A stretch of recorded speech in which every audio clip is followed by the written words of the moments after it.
The Iron Lords are a group of famous guardians who are honored during each Iron Banner event. Their names grace the various weapons that are bestowed upon surviving guardians each month.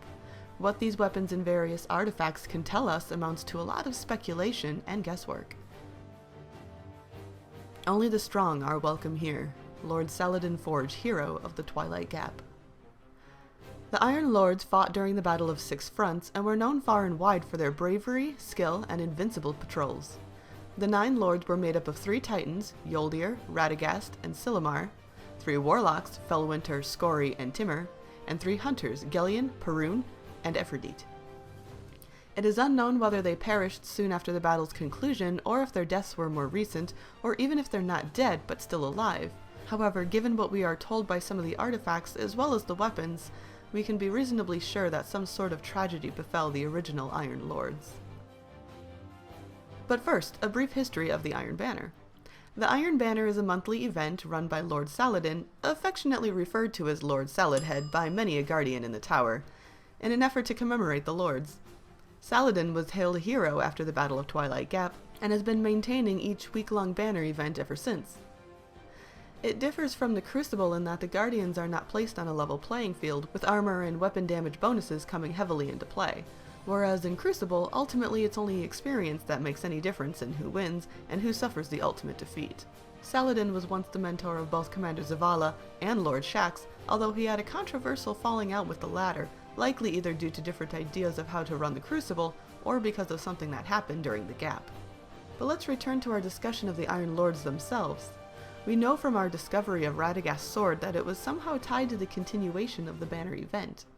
It reads, "So long as this sword was whole, the Iron Banner could not be broken."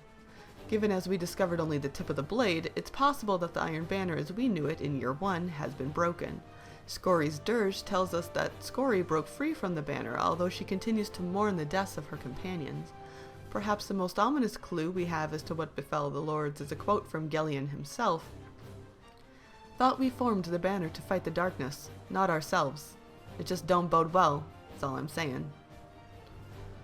One of the prevailing theories is that the Iron Lords began to fight among themselves, seeking a permanent death for those who were once their comrades at arms. If you've seen my episode on the history of Oryx, you may recognize this as something you've heard before. Oryx and his sisters killed each other time and time again, eventually seeking ways to kill each other off permanently. I'm not suggesting that the Iron Lords were driven to kill by hive worms, but something obviously changed from when the Iron Battle first began. A few of the names of the guns hint at something of a vague story: Felwinter's Lie, Scory's Revenge, and Gellion's Demise, to name a few. Others point to vicious weapons being used, such as Perun's Fire, Ephrodite's Spear, and Yoldir's Hammer. All of these weapons together paint a picture of violence and despair, grief and death. Absolutely none of them point to triumph, victory, or pride. This is a very strong indication that the Iron Lords were not able to stand the grand test of time, leading to their eventual replacement by the Iron Wolves. But that, Guardians, will serve as a discussion for another time.